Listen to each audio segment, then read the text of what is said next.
sumbangkan ciptaan kaya, teknososial planner, kolaborasi, kemandirian menjadi nyata, integritas, keunggulan, kebersamaan, kemandirian, berinovasi tiada henti. Abdi masyarakat untuk membangun negeri berdasar Pancasila, Universitas Trilogi. Bagi Indonesia kita bersama, Universitas Trilogi. Berusaha berjaya, membawakan kita, Universitas Trilogi.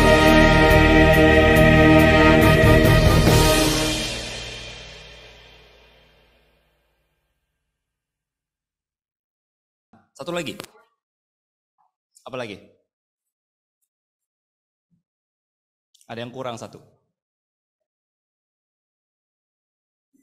Yang kurang adalah mengetahui competitiveness dari company.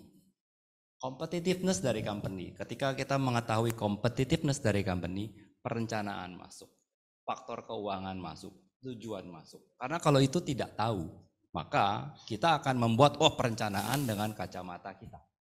Which is nggak akan tepat. Nggak akan tepat. Kenapa nggak akan tepat? Simple. Next page. Boleh nggak kita melakukan cherry pick? Ada yang tahu nggak sih cherry pick? Ini istilah konsultan. Jadi kalau nggak tahu nggak apa-apa. Angkat tangan aja nggak tahu gitu, saya jelaskan. Kalau tahu saya tanya. Nggak tahu cherry pick. Cherry pick itu sebenarnya adalah kita pilih-pilih strategi dari company manapun yang menurut kita bagus. Ambil contoh, saya di telco industri, saya ambil aja strateginya Telkomsel. Saya ambil strateginya Vodafone, saya ambil strateginya dari AT&T. Vodafone tuh big telco di Eropa, AT&T di Amerika. Kita ambil semua satu. Pertanyaannya, boleh nggak kita mengambil strategi dari company-company yang tadi saya sebutkan?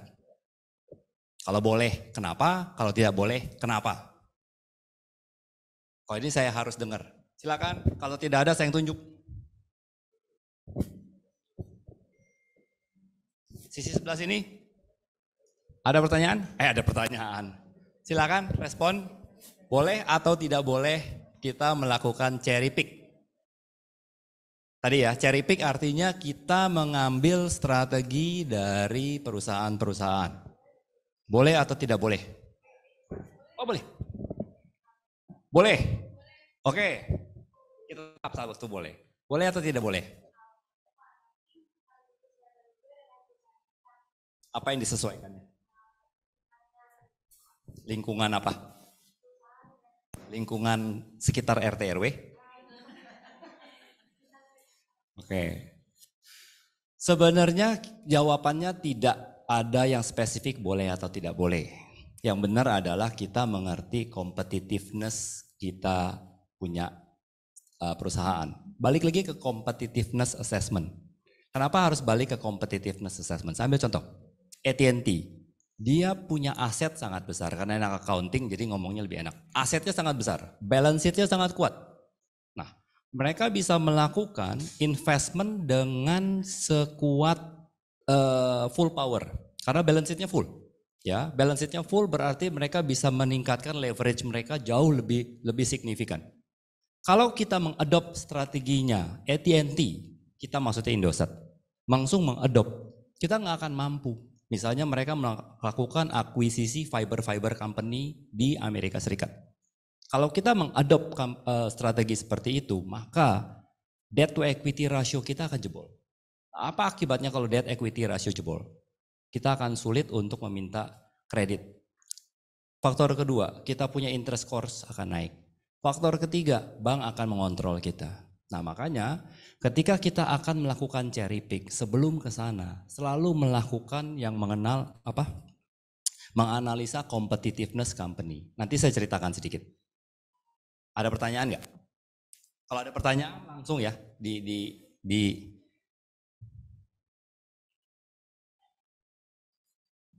Oke. Definisi strategi itu banyak banget. Ada banyak sekali. Jadi saya nggak akan cerita tentang definisi. Semua di textbook bisa dilihat. Ada dari si A, si B, si C, si D. Definisinya banyak. Tapi yang terpenting yang saya sering pakai adalah yang di sini. Esensinya adalah strategi kita harus memilih apa yang tidak harus dilakukan. Ketika kita berbicara melakukan scanning dari eksternal internal yang tadi ada yang bilang tentang analisa lingkungan, sebenarnya bukan analisa lingkungan, kita menganalisa faktor eksternal dan faktor internal.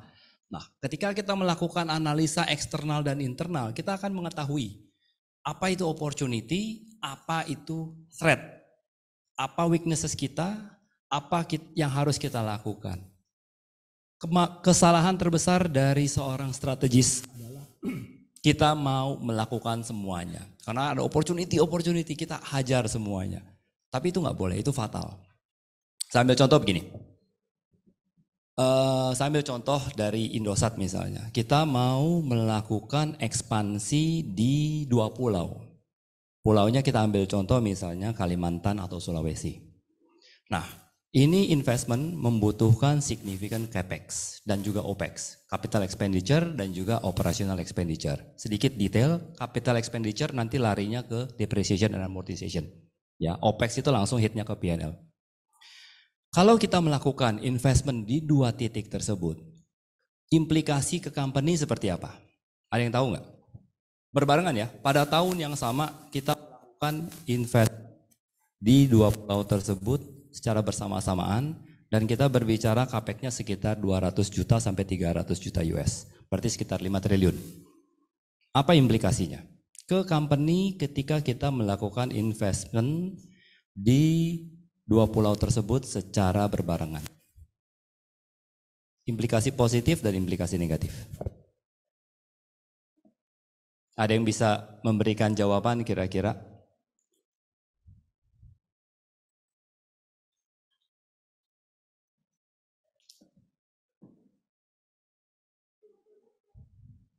Dua proyek berjalanan secara bersama-samaan, NPV-nya positif, jadi secara accounting sudah oke, secara business valuation sudah oke, tetapi kita mau melakukan secara bersama-samaan. Implikasinya apa? Bagi company. Ayo anak accounting, ini ranahnya kalian, seharusnya kalian lebih tahu.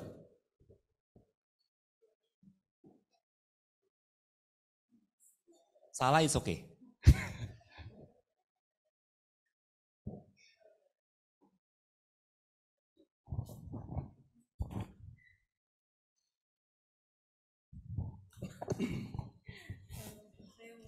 Silakan. Kalau menurut saya, kalau misalnya akuisisi dua itu pulau berbarengan, Ya. Pertama itu negatifnya pengeluaran kita jadinya lebih banyak. Pasti. Ya, jadi bakalan jebol juga itu pengeluaran kita. Terus Pasti. Positifnya itu kita bisa menambah Return. Profit. Iya, profit juga. Karena NPV-nya positif kan ya? Iya. Oke. Saya cerita ya sedikit ya. NPV itu kan berdasarkan XLS ya, paper base. Apa artinya paper base? Biasa kan kalau kita bikin NPV, saya bikin NPV nih, biasanya itu J-curve, istilah saya itu J-curve. Tahu nggak J-curve? Ada yang tahu nggak J-curve? Ini J-curve tuh.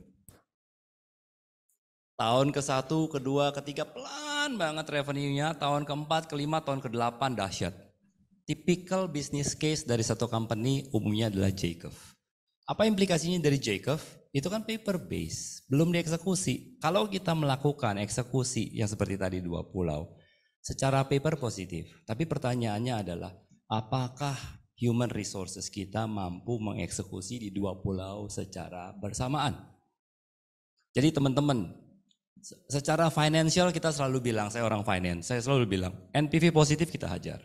Tapi begitu saya balik ke strategi, sebagai topik strategi, kita selalu melihatnya adalah apakah resources company mampu mengeksekusi dua proyek tersebut bersamaan atau tidak. Karena kalau dieksekusi tidak bisa gitu ya, dan kita sudah melakukan capex, ujungnya adalah yang tadinya J-curve itu akan berbalik NPV negatif.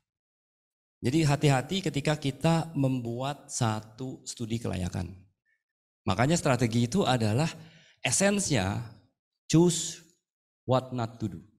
Kita harus melakukan choices. Jadi kita harus membuat pilihan, ada trade-off. Ada trade-off. Dan strategi ini nggak hanya dipakai oleh company-company besar. Jadi bukan hanya sekelas Indosat.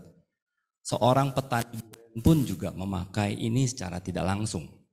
Contoh, seorang petani durian, apakah dia akan menanam kopi?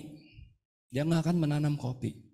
Perusahaan kecil, perusahaan keluarga, perusahaan percetakan, apakah dia akan mulai melakukan investasi di Goto? Enggak juga. Karena bukan dia punya expertise. Jadi strategi itu dipakai oleh setiap company dari besar sampai kecil secara tidak sadar. Yang dilakukan sebenarnya adalah yang nomor 2 itu. Making choices, making trade-off. Nah, penting bagi kita adalah mengetahui apa trade-off-nya dan apa konsekuensinya secara end-to-end. Nah, ini kuncinya, secara end-to-end. Bukan secara finansial. Karena tadi, ketika kita membuat yang namanya studi kelayakan, pasti ada asumsi. Berapa pertumbuhan dari tahun ke tahun ke tahun gitu kan ya. Berapa asumsi dari cost-nya, berapa kepercayaan kita untuk mendapatkan profit. Yang mengeksekusi adalah resources dari company. Nah, itu yang harus diperhitungkan. Makanya essence dari strategi adalah making choices, making trade-off. Dan itu yang harus ditulis secara spesifik, apa sih yang akan kita lakukan pada tahun ke-1, tahun ke-2, tahun ke-3, dan selanjutnya. Itulah esensi dari strategi. Jadi ketika kita akan memulai yang melakukan namanya balance scorecard, OKR, apapun namanya. Pertama kali kita harus menentukan kita punya long term strategy. Apa long term strategy kita? Yang bahasa kerennya itu vision dan mission. Itu bahasa kerennya. Saya nggak cerita definisi vision mission ya, baca aja sendiri. Ya, saya lebih bicara prakteknya. Nah, ketika kita membuat vision dan mission, kemudian kan ditranslasi menjadi rencana tahunan. Betul ya?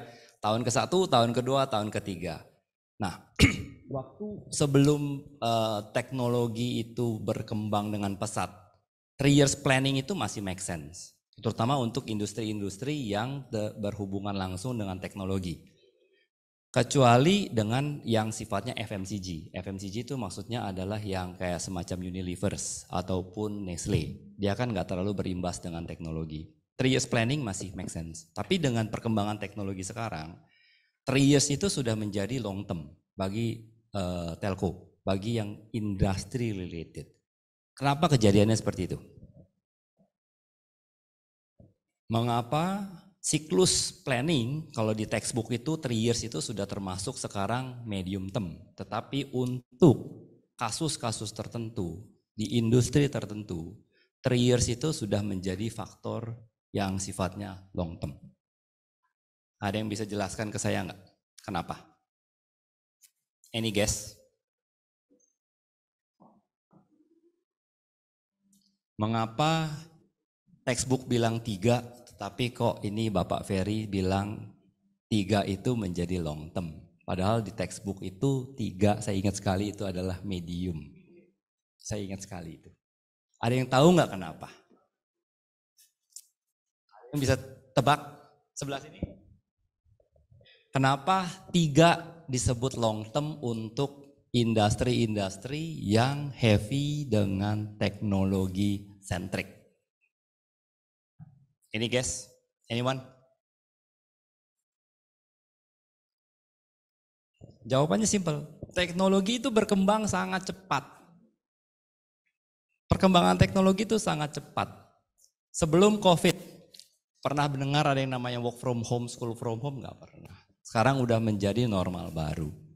Orang sudah melakukan yang namanya meeting dengan Zoom ataupun dengan Teams ataupun dengan Google Meet. Jadi perkembangan teknologi itu sangat cepat sekali sehingga kita di industri spesifik yang berhubungan dengan teknologi setiap tahun itu akan berubah. Dan kita nggak bisa predik. Sebagai contoh, 4G sekarang udah mau masuk ke 5G. Ya udah mau masuk ke 5G. 5G seperti apa kita sudah tidak tahu. Apakah nanti bisa A, bisa B. Kalau kamu kalian Google ya, 5G itu katanya bisa melakukan long distance untuk melakukan operasi. Teorinya. Tapi kita belum tahu. Jadi banyak capability sehubungan dengan 5G. Nah itu makanya ketika kita melakukan strategic planning yang harus kita tahu adalah periode ini berlaku untuk 1 tahun kah, 6 bulan kah, 3 tahun atau 5 tahun. Asumsinya akan berbeda, pengukurannya akan berbeda. Sampai di sini ada pertanyaan nggak? Karena ini adalah basis ketika nanti saya masuk ke materi yang lebih dalam. Jadi kalau saya simpulkan, pertama adalah kita harus membuat strategi. Strategi itu ada yang sifatnya short term, medium term, sama long term. Bagaimana melakukan strategi? Intinya, esensinya adalah choose not what to do, making choices, making trade-off. Oke.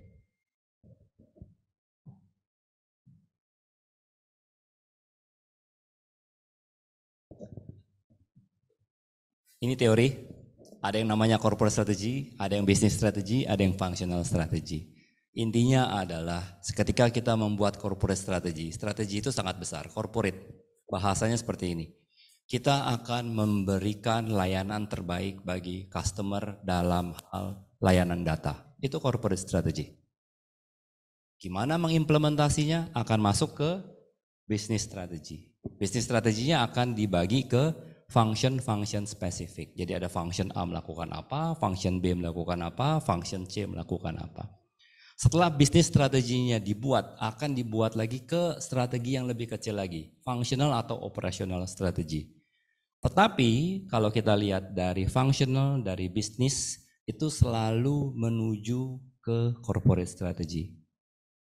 Kalau dia terjadi deviasi dari bisnis strategi, functional strategy terhadap corporate strategy, maka role kita adalah mempertanyakan, bukan bilang nggak boleh ya. Jadi di corporate strategy itu tidak ada yang dibilang tidak boleh. Semua boleh dengan catatan.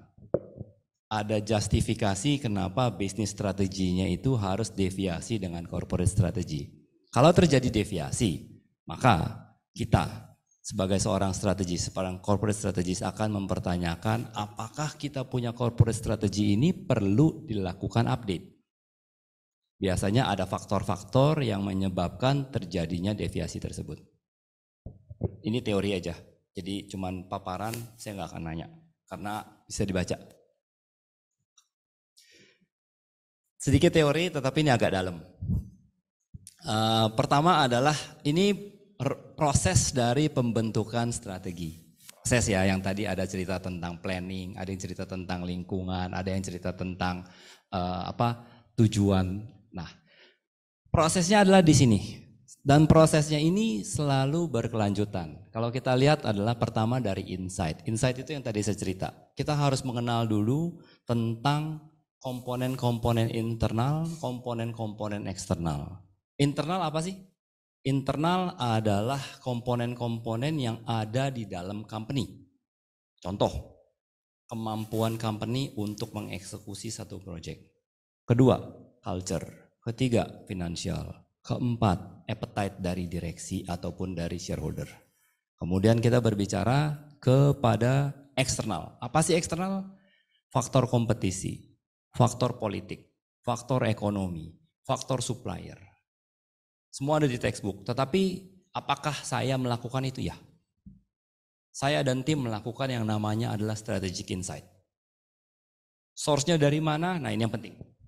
Saya mau tanya makanya. Kalau textbook kan selalu bilang, lakukan analisa eksternal dan internal. Betul ya? Sekarang saya harus tanya, bagaimana kamu melakukan research eksternal untuk market yang tidak terpublikasi secara baik. Datanya tidak ada, jadi kamu kalau search datanya itu tidak ada.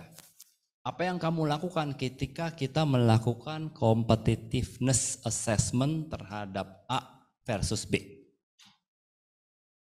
Apa yang akan kalian lakukan? Kalau internal gampang ya, tinggal nanya teman, tinggal nanya kolik. Lu gimana sih lu punya produk? Lu jualannya kayak apa? Distribusi lu kayak apa gitu? Kenapa kok lu kasih diskon banyak-banyak? Itu bisa ditelepon-teleponan. Saya nggak akan bahas ke sana. Bagaimana melakukan research eksternal untuk yang marketnya tidak terpublikasi? Apa yang akan kalian lakukan? Sebelah sini saya tanya, sebelah sini saya tanya. Yes.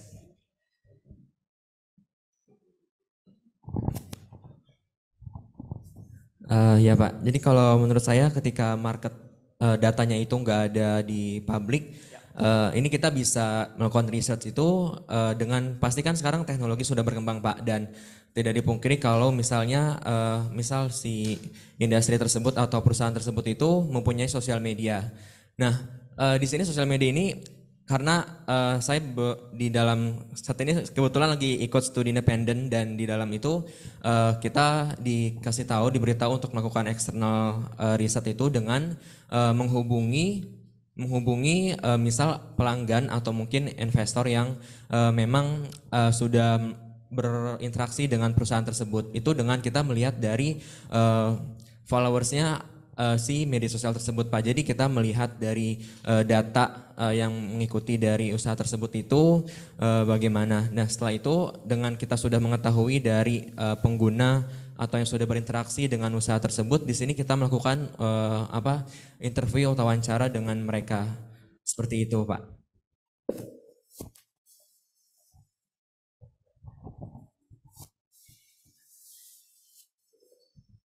Oke. Kurang tepat. Terima kasih Pak. Saya ceritain kenapa kurang tepat ya. Tapi gak apa-apa.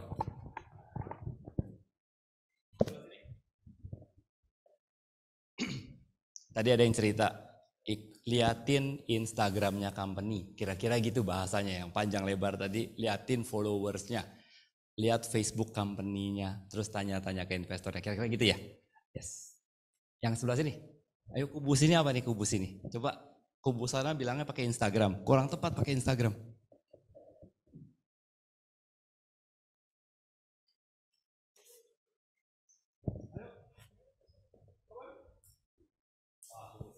Kurang tahu. It's okay.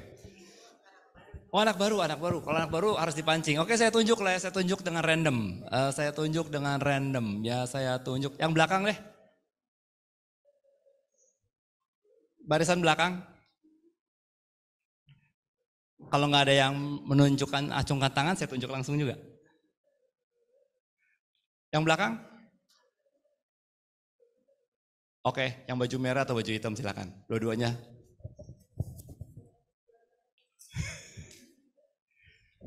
Apa yang akan kamu lakukan kalau kamu bekerja di satu perusahaan, diminta untuk melakukan research eksternal? Silakan.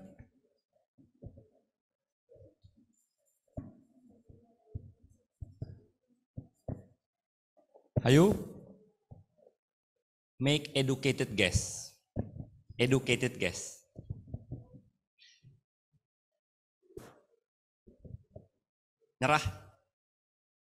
Nyerah? Oke nyerah. It's okay. Kenapa tadi salah? Karena Instagram itu dikontrol oleh perusahaan. Jadi informasinya itu adalah sifatnya tailored information. Sedangkan kita mau mengetahui competitiveness company kita versus company lain. Yang harus kita lakukan adalah go to market. Kita harus tahu pasarnya, kita ke pasar tersebut, kita melakukan observasi, kita lihat consumer behavior-nya, kita lihat produk A versus produk B versus produk C. Contoh, misalnya kita mau jualan duren. Kebetulan dekat tukang duren gitu ya. Kalau saya petani duren, maka saya akan mengetahui konsumer saya sukanya duren apa. Apakah saya ngelihat dari pedagang-pedagang duren yang taruh duren montong, duren petru, duren musangking. Saya taruh seperti itu ngikutin dengan mereka? Tidak bisa. Saya harus tahu konsumer saya seperti apa.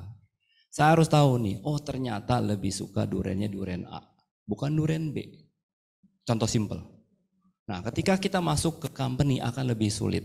Kita harus mengetahui positioning produk kita, pricingnya seperti apa, competitiveness kita terhadap pairing yang lebih head to head dengan kita. Kita harus tahu nih, bagaimana take up dari produk kita ketika kita melakukan satu intervensi pasar. Jadi informasi tersebut tidak ada di manapun. Sayangnya seperti itu. Kita nggak bisa ngelihat laporan keuangan, kita nggak bisa membeli report, yang kita bisa lakukan adalah go to market. Jadi saya dan tim itu kadangkala kita harus terjun ke beberapa handphone center.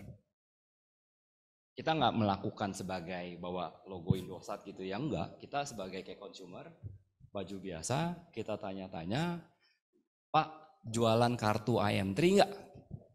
Terus dia bilang, enggak jual. Terus kita tanya, kenapa enggak jual? Karena produknya enggak jelas. Kenapa enggak jelas? Oh yang sana ternyata insentifnya lebih besar. Kenapa lebih besar? Kita melakukan itu, bukan tujuannya adalah untuk menjelek-jelekan barang kompetitor ya, bukan. Kita nggak melakukan itu, tapi kita tahu, oh ada sesuatu nih di pasar yang menyebabkan kita punya promotion item nggak sampai ke konsumen. Either kita punya sales representative itu tidak mengetahui produknya atau memang ada yang salah dari produk.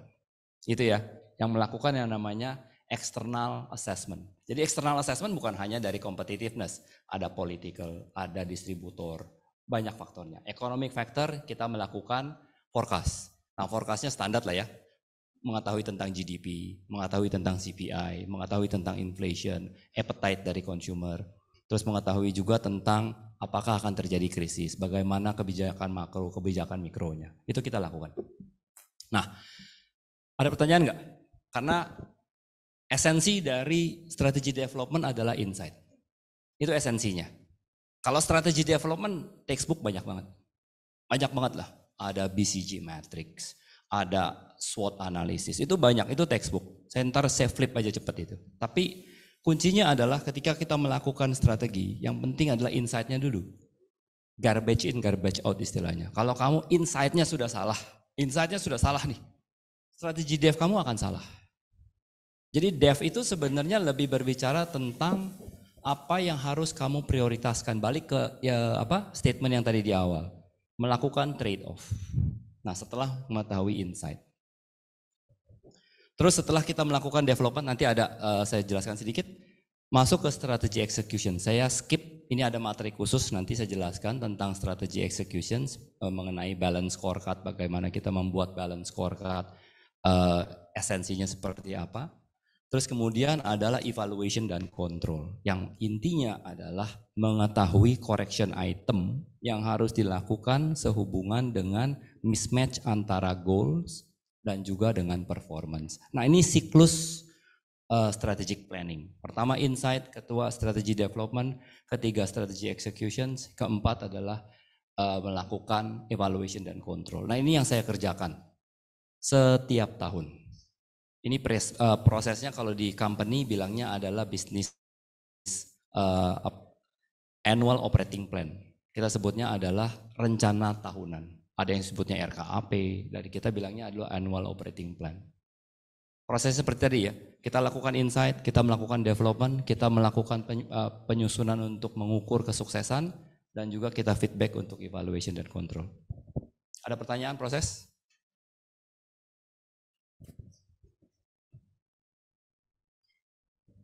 Nah ini yang tadi, eksternal dan internal scanning. Teorinya banyak, lihat di dalam. Ada tentang internal saya nggak cerita karena cukup gampang ya. Melakukan assessment terhadap resources. completeness, structure and culture, cost efficiency itu mudah sekali. Yang industri sama makro ini teori. Apakah company hanya memilih satu istilahnya itu silver bullet gitu. Jadi satu proses, satu framework yang dipakai terus-terusan? Jawabannya enggak. Setiap framework bisa dipakai. Pertanyaannya berarti, kapan pakai apa? Frameworknya banyak untuk melakukan external assessment. Kapan kita pakai A, kapan kita pakai B? Ada yang bisa jelas? Jawab? Tebak? Ada yang pakai bilangnya Porter 5 Forces. Ada yang bilang pakai SWOT analysis. Ada yang bilangnya pakai BCG matrix. Banyak banget ya? Banyak. Kapan pakai apa? Jawabannya adalah on demand. Jawabannya on demand. Karena semua frameworknya itu betul. Kapan kita pakai? Tergantung dari project yang akan kita eksekusi. Dan kadangkala kita nggak mengacu bahwa framework ini kita pakai, framework ini kita pakai, framework ini kita pakai. Di tempat saya, kita memakai yang tadi, cherry pick. Saya ambil di sini, saya ambil di sini, saya ambil di sini, saya ambil di sini. Karena completeness-nya itu kadangkala kita harus gabung. Nggak hanya cukup dari satu aspek. Contoh aja. Porter. Apakah cukup dengan Porter? Enggak. Saya harus melakukan SWOT analisis. Apakah keseluruhan SWOT analisis? Kadang iya, kadang enggak. Apakah saya perlu melakukan BCG matrix? Ingat gak yang BCG matrix tuh? Yang 4 kuadran, yang cash flow, yang stars. Nanti baca di bukunya ada. Dan apakah saya pakai semuanya? Jawabannya enggak. Ada pertanyaan enggak? Dari framework, ini framework nih, ini textbook. Kalau nanya boleh. Kalau nggak nanya pun saya skip. Karena ini bisa dibaca di buku. Ini textbook, cari di Google semuanya ada. Aku mau ke belakang, mau ada kerjaan lagi.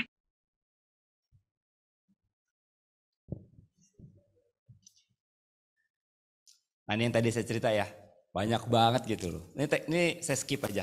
Intinya banyak framework. Framework itu banyak, kamu nggak usah ngafalin di zaman sekarang. Kecuali untuk ujian. Kalau di dunia kerja, Google. Oh sekarang juga sama tuh. Kalau saya itu masih menghafal. Ujian saya juga masih menghafal. Nah, kita tinggal cari di Google. Kapan pemakaiannya tadi? Tergantung dari proyek. Ketika kita melakukan satu proyek tersebut harus melakukan analisa A, B, C, D. Barulah kita melakukan analisa tersebut.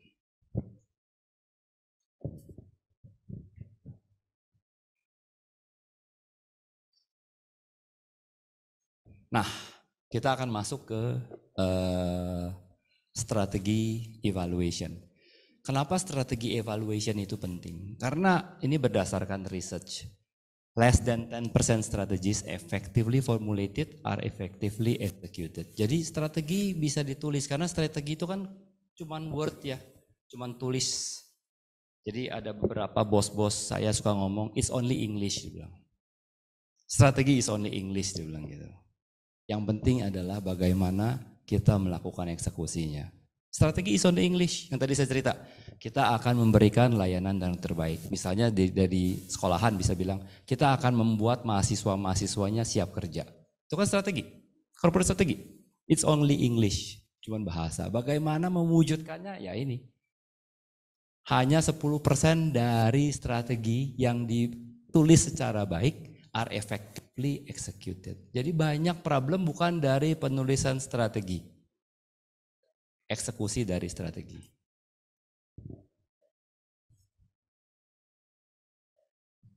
Ini teori, saya jelasin sedikit. Bisa cari di textbook ya. Tulisannya kecil nggak apa-apa, ntar saya jelasin. Intinya pertama kita mulai dari leadership. Kenapa harus dari leadership? Karena dari leaders yang menentukan arahan. Leadersnya bilang harus ke kiri, maka seluruh gerbong akan ke kiri. Leadersnya terlalu cost-centric, maka company-nya akan ngirit abis-abisan. Leaders-nya sangat appetite untuk melakukan investment, company-nya akan jor-joran melakukan investment. Itu dari leadership. Makanya leadership ini memiliki peran yang sangat penting untuk mendrive keseluruhan proses. Apakah itu salah? Jawabannya enggak. Tetapi harus balik lagi. Goals ataupun missions ataupun objektif dari company itu apa? Makanya dari ketika kita membuat corporate strategy, yang selalu kita tulis adalah apa missions, apa goals dari company. Setelah kita mengetahui missions dan goals, maka ketika terjadi deviasi ataupun diskusi di leadership, kita bisa mempertanyakan apakah action ini sesuai dengan goals yang tadi kita sudah siapkan. Nah, setelah leadership, kedua adalah value creation, business model, culture evaluation, shareholders management, employee engagement, dan tracking. Ini prosesnya di company akan jalan seperti ini. Namanya beda-beda. Ini tapi intinya adalah setelah kita melakukan strategi, dieksekusi oleh leaders, kemudian diciptakanlah apa yang harus dicapai. Apakah itu ROIC, apakah itu ROE, apakah itu net income, apakah itu free cash flow. Tergantung dari company, setiap company beda-beda. Kelanjutannya adalah bagaimana company mengeksekusinya, culture evaluation-nya seperti apa, stakeholders management. Saya jelaskan sedikit di sini. Kenapa stakeholders management itu penting? Di perusahaan-perusahaan. Enggak hanya perusahaan besar ya, enggak hanya perusahaan besar. Mulai ketika perusahaan ada beberapa owner. Jadi modelnya udah joint venture ya. Sudah ada namanya stakeholders management. Kenapa stakeholders management itu penting? Karena dua kepala berarti dua tujuan. Dua kepala berarti dua tujuan. Kalau kita tidak bisa melakukan stakeholders management, goals, value yang tadi diciptakan, akan terjadi dispute dalam tanda kutip. Kita bilangnya adalah political in office. Nah, political in office ini yang harus kita manage. Yang harus kita pastikan meng-align-kan seluruh organisasi untuk pencapaian goals ataupun purpose dari company. Caranya pakai apa? Kita lihat di sini. Nah, ini yang tadi saya cerita. Company ada mission, ada value, ada vision, ada strategi, ada outcome-nya. Tetapi kejadiannya adalah sering terjadi gap. Baik gap dari operasional, baik gap dari finansial, baik juga gap dari values yang harus dicapai. Ketika terjadi gap, balance scorecard ataupun, jadi nggak hanya balance scorecard ya, nggak hanya balance scorecard ataupun metode-metode pengukuran yang lain ini yang menjadi rambu. Nah ini kuncinya, rambu. Dia bukan menjadi super medicine. Dalam operasi perusahaan tidak ada yang namanya super medicine. Kalau istilah kita itu silver bullet, nggak ada. Ini hanya memberikan rambu. Jadi ketika kita melakukan eksekusi, goalsnya sudah ditentukan, kita berkaca. Apakah operasi kita ini sudah sesuai dengan apa yang harus kita lakukan? Ini rambu-rambu untuk melakukan corrective action. Saya jelaskan tentang balance scorecard. Why balance scorecard? Banyak teori yang menceritakan A, B, C, D. Intinya sudah ada di Harvard, sudah ada di sini. Banyak lah. Jadi ini merupakan salah satu tools yang banyak dipakai oleh company. Tetapi pertanyaannya, apakah ini merupakan super tools? Jawabannya enggak. Banyak company-company juga sekarang mengintroduce yang namanya OKR. Kalian bisa Google OKR itu apa. Dan siapa yang memakai OKR. Kenapa OKR dipakai? Kalau ada saya waktu, saya jelaskan ntar. Kalau ada pertanyaan, angkat ya. Pertanyaan sekarang.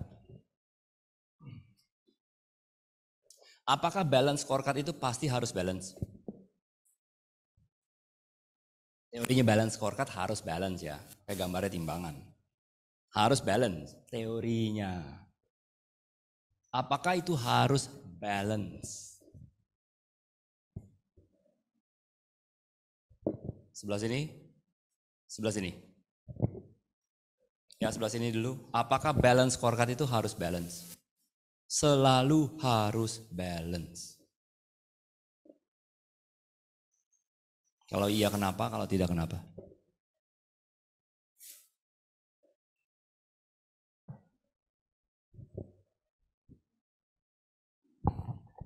Sisi belakang, yang jawab sisi depan dulu. Jadi sisi depan saya parkir, dilarang respon saat ini. Saya mau sisi belakang. Tribun belakang, tribun. Kalau nggak ada yang nanya, yang tunjuk. Nggak ada yang jawab, saya yang tunjuk. Sisi belakang. Oke, paling belakang. 1, 2, 3, 4, 5. Yang paling belakang. Apakah harus balance? Baju hitam, baju merah, silakan. Jadi kalau duduk ya jangan paling belakang, jangan paling depan, pasti ditunjuk ntar. Apakah harus balance? Ya, tidak. Terus kenapa?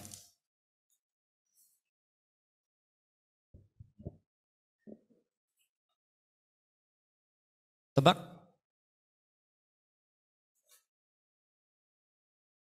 Sebelah sini? Tribun tengah, ini yang cowok-cowok nih.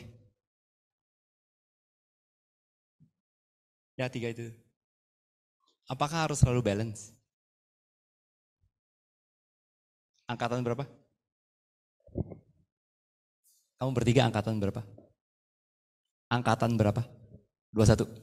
Sama? 21. 22. 20, oke lebih senior. Ya, yang tengah. Boleh. Balance scorecard itu kalau dibilang harus balance, harus, tapi karena itu kan dia menilai kinerja perusahaan kan bagaimana dia sudah mencapai tujuannya dalam mencapai strategi. Cuman kan dalam kenyataannya mungkin kadang tidak balance, Pak. Bingung Balance saya. scorecard. Kalau kamu bilang tadi harus balance tapi terus nggak harus balance. Jawabannya ya tidak. Harus. Harus. Iya. Harus balance. Untuk mencapai strategi itu harus balance. Harus balance. Oke. Karena tadi ya.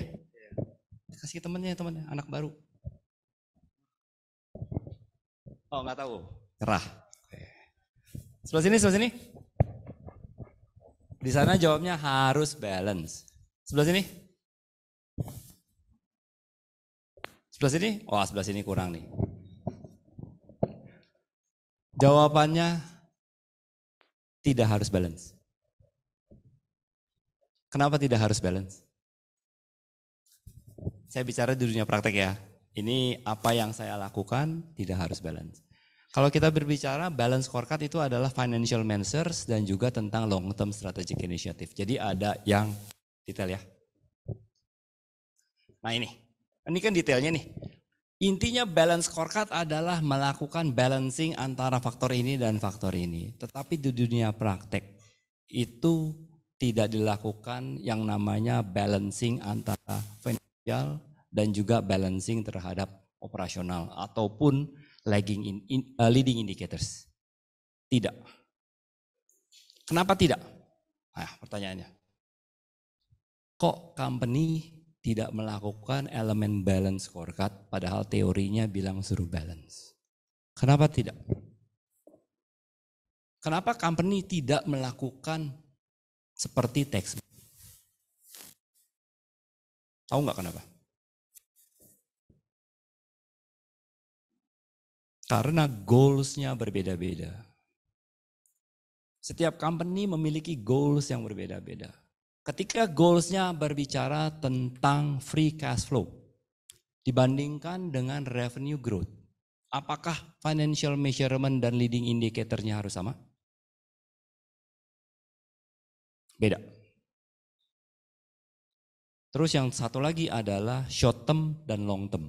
Nah itu yang menyebabkan financial measurement dan non-financial measurement itu tidak terjadi balance. Misalnya satu company fokusnya adalah pencapaian rencana tahunan saja. Dia nggak memikirkan tentang long term-nya. Sehingga elemen dari balance scorecard ini tidak akan dilakukan secara teoretis. Jadi ada elemen balance scorecard. ketika kita menerapkan, balik lagi adalah goals dan purpose dari company. Goalsnya apa? Purpose-nya apa? Apakah ini fokusnya short term, apakah fokusnya medium term, apakah fokusnya long term? Kapan kita tahu? Nah ini, kita harus melakukan internal assessment. Jadi kita bisa memutuskan, ketika saya harus memutuskan dari elemen-elemen ini, mana yang saya akan titik beratkan. Mana yang akan saya titik beratkan. Karena nggak bisa semuanya saya taruh di KPI. Tahu KPI nggak? Tahu KPI? Ya, Key Performance Indicator. Nggak bisa semuanya kita masukin gitu. Jadi rapotnya kita masukin aja semuanya, nggak bisa. Di company nggak kayak gitu. Company paling cuma punya 5, 6, paling banyak 10 KPI. Nah kalau semuanya kita masukkan, akhirnya nggak fokus. Nah makanya balance scorecard di company itu tidak diterapkan secara balance. Walaupun ya masih mengikuti teori, tetapi dia tidak perfect balance seperti teori. Ada pertanyaan? Mulai sedikit lebih dalam tentang penerapan balance scorecard. Jadi balance scorecard itu ada sisi finansial, ada sisi customer, ada internal business process, ada learning and growth. Apa yang akan diukur? Macam-macam. Dan ini hanya sejumlah sampel bagaimana kita mencoba mengukur faktor-faktor tersebut. Ada di textbook, tapi kalau mau nanya silakan, kalau enggak saya skip. Nanti karena yang lebih penting di belakang.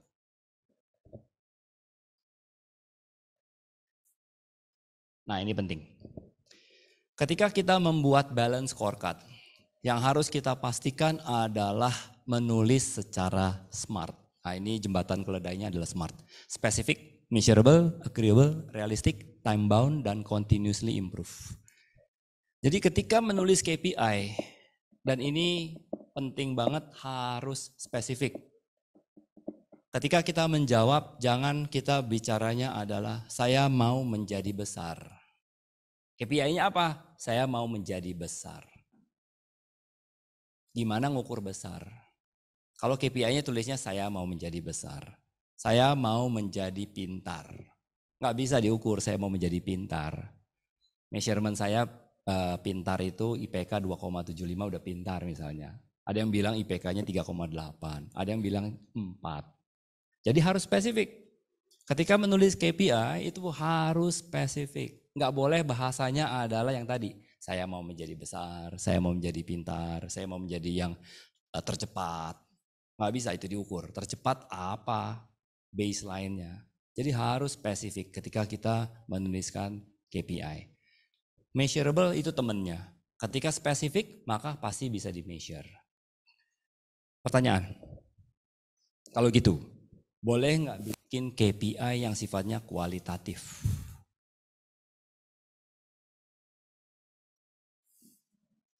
Saya gampangin deh. Boleh, tetapi kenapa?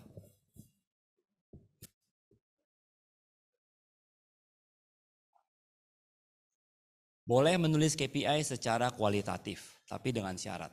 Syaratnya apa? Kualitatif tahu ya? Bukan angka.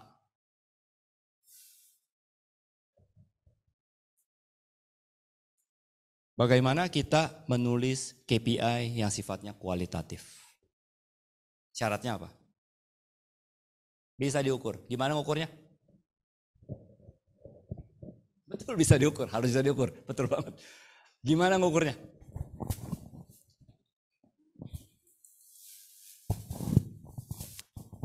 Melalui indikator-indikator mungkin Pak, yang spesifik untuk mencapai KPI yang secara kualitatif itu. Tahu contohnya nggak? Boleh, di belakangnya tuh coba tuh, mau bantu. Mungkin survei Pak. Survei bagus. Survei bagus. Survei bagus.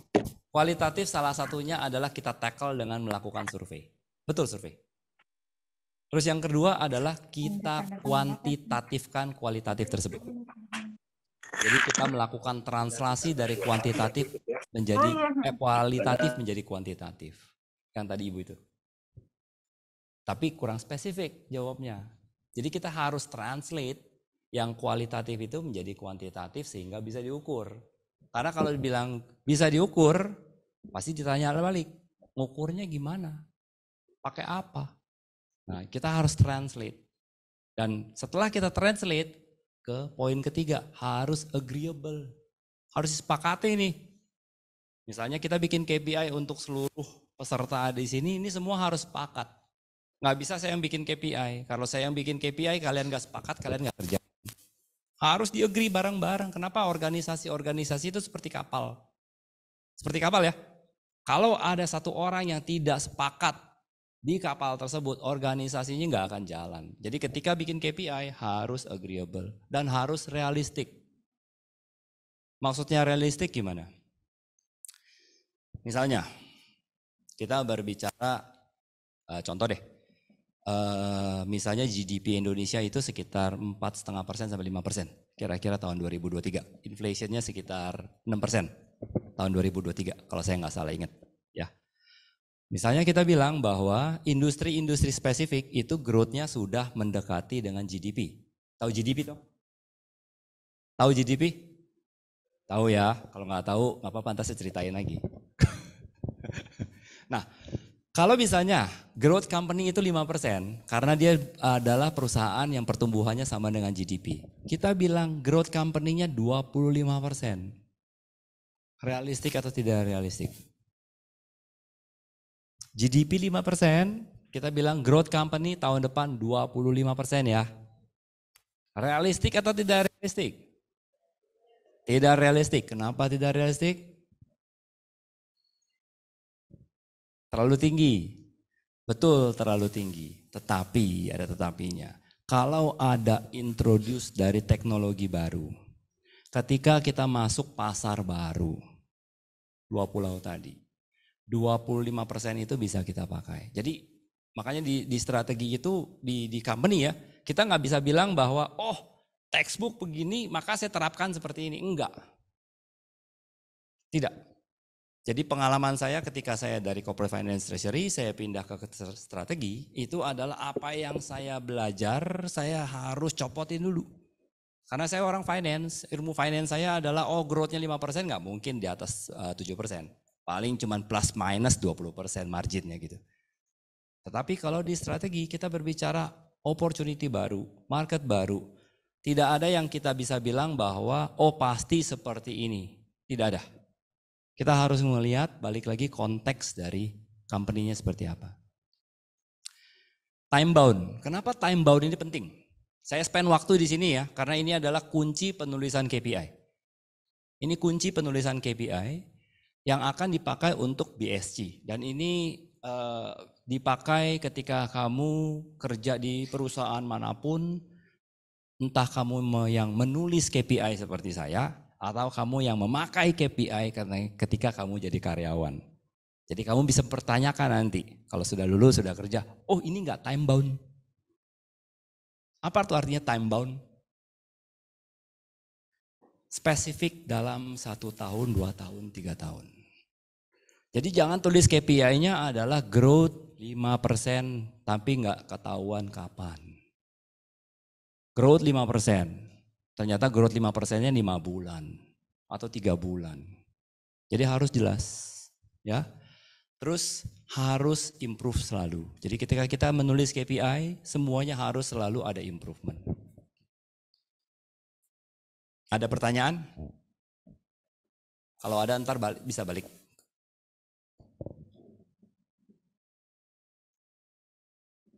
Again, teori.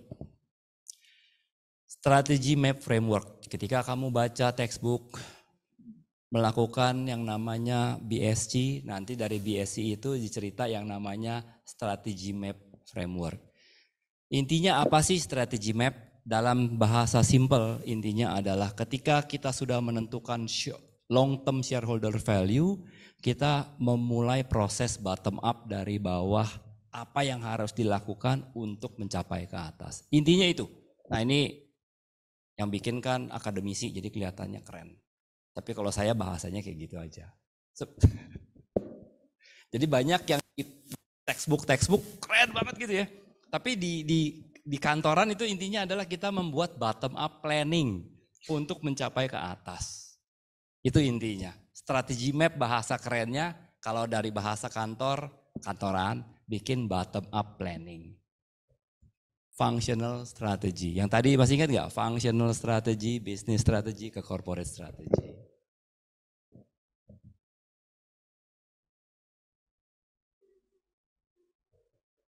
Contoh, sedikit lebih detail.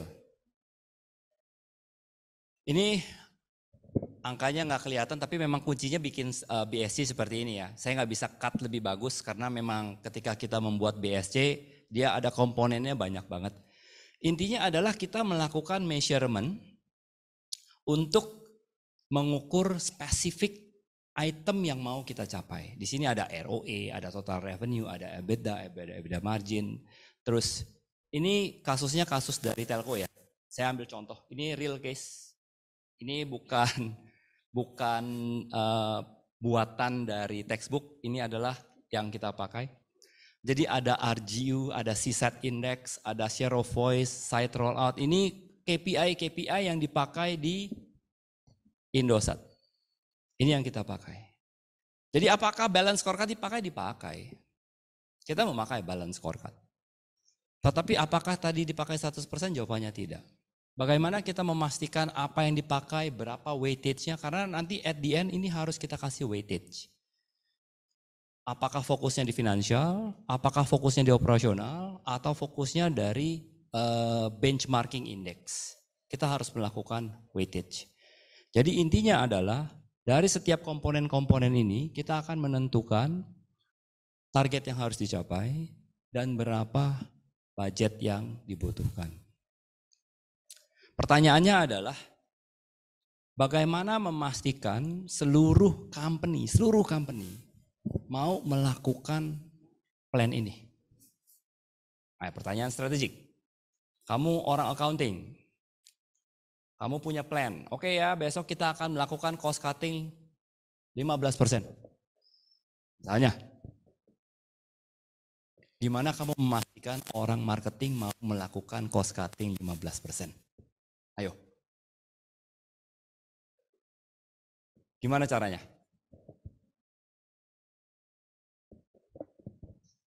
Gimana memastikan marketing mau melakukan cost cutting 15%? Karena secara accounting bilang, ya orang accounting, orang finance bilang, kita harus cost cutting kalau enggak company akan merugi. Bagaimana memastikan semua orang mau mengeksekusi? Di sini, saya mengutip dari McKinsey ya. McKinsey salah satu top 3 dari konsultan. Dia melakukan yang namanya tools untuk menganalisa organization performance. Intinya yang di tengah, kita introduce yang namanya share value. Share value intinya apa sih? Karena dari setiap individu, setiap function, setiap bisnis proses memiliki role-nya masing-masing.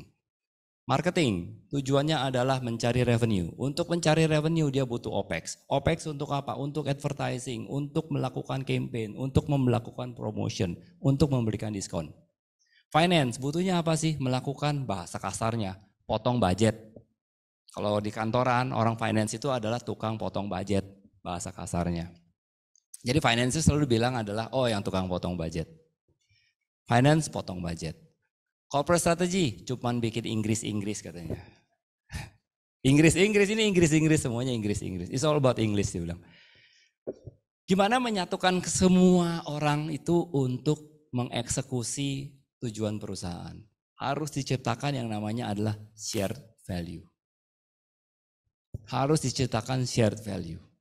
Ketika sudah terjadi shared value untuk seluruh organisasi, keseluruhan dari strategi, structure, sistem, style, staff, skill akan interact. Kalau tidak bisa mengintroduce share value, maka masing-masing akan jalan sendiri-sendiri. Nggak akan jalan company-nya, dan company-nya akan bubar total. Dan keseluruhan ini akan diikat dengan yang namanya adalah reward and recognition. Ada reward and recognition Ibu. Jadi bapak-bapak, ibu-ibu, kalau tidak ada reward and recognition, share value itu kurang powerful. Kurang powerful. Karena harus ada carrot and stick istilah kita. Harus ada carrot and stick. Tapi balance antara reward yang diberikan dengan hasil yang harus dicapai. Nggak ada teori bahwa misalnya satu perusahaan mencapai margin tambahan 10% maka harus di-share 2%, 3%, nggak ada teorinya. Itu lebih berbicara tentang appetite dari organisasi. Jadi ada filosofinya adalah seperti blue sky yang dipakai oleh Google dan lain-lain, the sky is the limit. Jadi mereka tuh berbicaranya 3x, 4x, 5x, 6x. Growth company-nya. Kalau nanti kalian kerja boleh tanya ke Google ataupun ke Facebook. Mereka bicaranya adalah X, bukan percentage.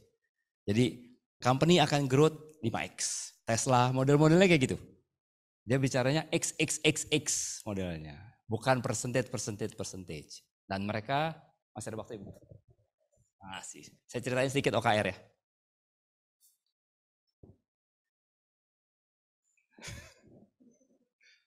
Question belakangan ya. Nah, ini teori, nanti baca aja di buku lah. Ada MBO, ada SMART, PSC, OGSM, saya fokus di OKR. Sedikit ya saya tambahin. Nah, OKR itu apa sih? Sebenarnya adalah dia hanya mendefine objective key result. Jadi dia cuma mengukur bahwa kita harus mencapai revenue 2x dari tahun lalu. Dipakai juga oleh Gojek, dipakai juga oleh Tokopedia, dipakai juga oleh Traveloka. Jadi startup company mengadopt sistem OKR base. Kenapa OKR base ini tidak, saya ceritakan ini nggak akan saya tanya karena di textbook nggak ada ini. Jadi saya lebih banyak cerita, tapi kalau ada yang mau nanya langsung pop up. Kenapa OKR base ini nggak bisa diterapkan di seluruh company, termasuk di Indosat? Karena ada restriction dari assets. Kita berbicara capital restriction. Kalau kita berbicara model startup company, mereka kan funding base. Bagaimana mereka mencapai growth dengan fund yang sudah disiapkan. Beda dengan perusahaan yang sudah established. Karena kalau kita berbicara dari industri cycle, business cycle dari satu perusahaan, ada yang cycle-nya di bawah, dari proses dari awal, ada yang sudah di sisi sini. Startup tuh di sini di bawah. Mereka lagi funding base. Mereka berbicara adalah ngasih funding untuk mencapai growth tertentu. Apakah cara itu benar atau tidak? Saya nggak akan komen, tetapi bisa lihat sendiri bagaimana harga saham dari performance startup. Kenapa seperti itu? Karena fundamentalnya belum ada. Saya orang CFA, kita berbicara harus fundamental. Fundamental apa sih? Dari balance sheet, dari operasional. Kalau fundamentalnya nggak kuat, startup eventually itu adalah growth game, valuation game. Ketika valuationnya itu sudah tercapai, X gitu ya. Bagaimana mereka mensustain X tersebut terus untuk tumbuh, nah itu kuncinya. Kan startup itu nggak setiap tahun menjadi startup ya. Masa startup terus-terusan nggak mungkin. Maka setelah 4 tahun, 5 tahun dia bukan startup lagi. Dia akan menjadi industri yang sudah masuk ke fase berikutnya. Nah, OKR ini seperti tadi. Apakah itu akan dipakai terus-terusan? Apakah itu positif atau negatif? Jawabannya tergantung dari company. Dia mau pakainya seperti apa? Nah itu OKR. Ada teori-teorinya bagaimana penulisan OKR, saya tulis di sini. Nah ini, intinya adalah membuat satu objektifnya yang clear seperti apa, terus resultnya mau seperti apa, inisiatif yang harus dicapai. Dia nggak mengukur inisiatif, beda sama balance scorecard. Balance scorecard itu mengukur project inisiatif. Dia nggak peduli inisiatifnya. Dia cuma peduli angka, budget dan angka. Apa yang harus dicapai dengan objektif-objektif tersebut. Dan ini sifatnya adalah yes or no, tercapai atau tidak tercapai. Kalau balance scorecard, dia sifatnya ada 1, 2, 3, 4, ada yang 5. Jadi 5 misalnya sempurna, 4 misalnya baik, lebih baik, model seperti itu. Itu balance scorecard. Tapi kalau KR itu enggak. Dia sifatnya adalah 1, 0, binary dia. Tercapai, tidak tercapai. Kalau tidak tercapai, ya sudah, ambrol. Seseorang yang memegang KPI tersebut. Ada pertanyaan sedikit tentang KR ini di luar kuliah tapi saya bagi sedikit.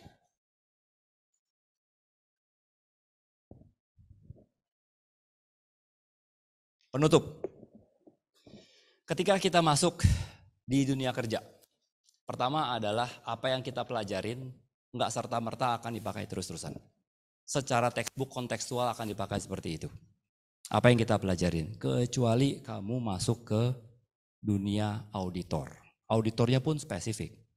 Kalau kamu nggak masuk di perusahaan auditor, teori yang kamu pelajarin itu dipakainya akan turun. Jadi jangan kaget, loh kok saya belajar kayak gini kok nggak dipakai. Kalau mau dipakai, masuknya ke KPMG dan lain-lain.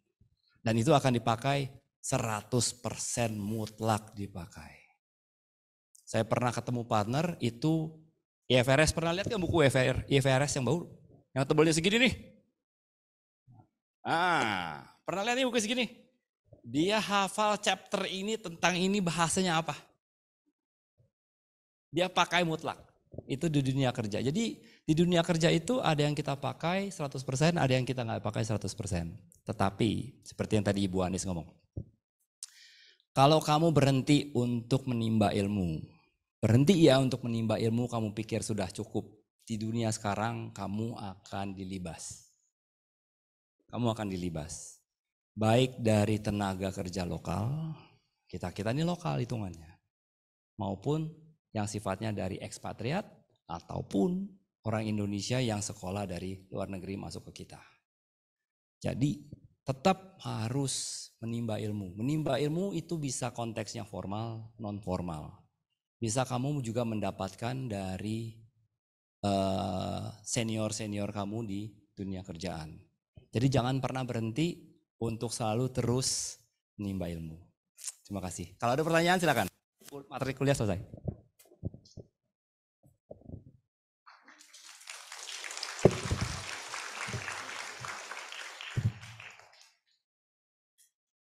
Oke, terima kasih Pak Ferry atas pemaparan materinya.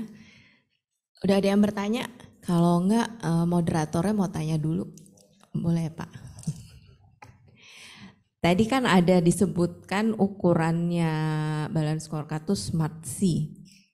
Nah, pertanyaan pertama saya ini, balance scorecard ini yang mulai membuatnya itu gimana Pak? Dari atas pimpinan menentukan semuanya nih indikator segala macamnya, atau langsung mengajak staff-staffnya membuat KPI-nya. Kalau di saya nih, ini cerita pengalaman berarti ya. Namanya penulisan KPI itu nggak pernah prosesnya demokrasi. Nggak pernah. Kenapa nggak pernah demokrasi? Bayangin ya, misalnya saya menulis KPI itu untuk 300 orang. 300 orang saya nulisin KPI. Terus ada lagi 2.700 orang yang harus saya monitor. Jadi saya menulis KPI untuk 3.000 orang dalam tanda kutip. Bayangin nggak kalau saya harus nulisin ketemu 300 orang, saya kumpulin nih bareng-bareng di aula. Kita tulis KPI yuk bareng-bareng. Jadinya apa? Wah, saya jadi badut. Saya digebukin habis-habisan. Jadi penulisan KPI biasanya adalah menuju ke vision dan goals dari perusahaan nomor 1. Setelah vision dan goal itu didapatkan, maka entah bisa dari orang financial controller atau dari orang bisnis yang mulai mentranslasikan goals tersebut menjadi metrik-metrik ini. Menjadi finansial, menjadi consumer, menjadi bisnis proses yang harus diimprove, dan juga learning dan growth-nya seperti apa. Tapi bukan selesai sampai sana. Nggak selesai sampai sana. Setelah itu jadi, saya flip-flop nggak apa-apa ya. Jadi supaya ada bayangan. Ini nggak usah nih teori. Saya balikin ke si McKinsey. Nah, kita harus memastikan alignment keseluruhan ini sehingga KPI tersebut bisa dieksekusi. Mulai dari leadernya, mulai dari structure-nya, sistemnya ada atau tidak, stylenya seperti apa. Staff itu yang mengeksekusi, tetapi bagaimana kita mentranslasikan KPI tersebut untuk seluruh employee dan juga skill yang harus kita improve. Jadi simpelnya adalah goals company, value-nya seperti apa, ada yang mentranslasikan dari goals dan menjadi KPI spesifik, lakukan alignment dan di-agree ke seluruh anggota perusahaan. Prosesnya seperti itu. Dan pengalaman saya tidak pernah yang namanya demokrasi. Nggak pernah. Pas agree-nya gimana Pak? Nah, pas agree-nya itu modelnya kayak, pernah lihat rapat DPR nggak? Mirip kayak gitu. Jadi prosesnya adalah sedikit tawar-menawar. Jadi kalau saya ceritain di saya gitu ya, saya akan maju misalnya ini adalah dewan yang seharus mendapat approval. Saya menceritakan ini mission, vision, strategi, ini translasinya. Terus saya lempar ke forum BOD, jadi hanya ke board of director, puncak pimpinan untuk menyepakati ini yang harus kita capai. Di puncak pimpinan aja. Dan puncak pimpinan berarti ada 7 orang, ada 9 orang, ada 10 orang, ada 11 orang, 11-11-nya harus sepakat. Kalaupun 11-11-nya nggak sepakat, secara mayoritas harus sepakat. Kalau nggak sepakat ya kita meeting terus. Nanti ada yang nanya ke sini, ada yang nanya ke situ, ada yang ke sini, ada yang ke situ, ada yang ke sini, ntar lari ke sana meetingnya. Ya intinya saya harus tarik menuju KPI ini. Menuju kesepakatan yang sebentar. Ini contohnya. Iska jalan. Back, boleh di back? Ini timeline yang nggak usah ya. Taruh dulu sebentar. Back lagi. Nah ini dia, yang ke sebelah kanan. Jadi semuanya harus sepakat, ini komponennya, ini targetnya. Ini di level direksi. Nanti direksi yang bertanggung jawab menyampaikan ke staff-staff. Nah oke.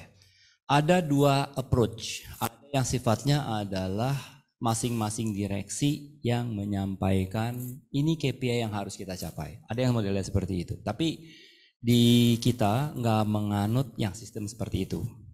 Kita menganut yang sistemnya adalah ada satu function spesifik yang melakukan penulisan translasi dari KPI top ke middle manager. Sampai middle manager. Middle manager adalah backbone. Kalau middle manajernya kita tidak melakukan alignment horizontal dan vertikal, maka goal company nggak akan tercapai.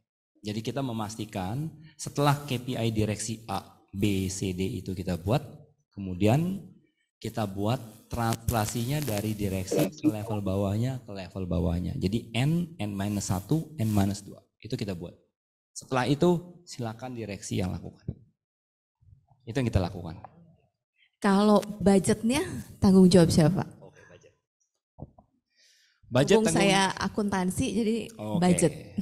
Budget itu biasanya gini, kalau di company biasanya yang mendefine budget ada 2. Ada yang define-nya oleh financial controller, ada yang didefine-nya oleh tim strategi.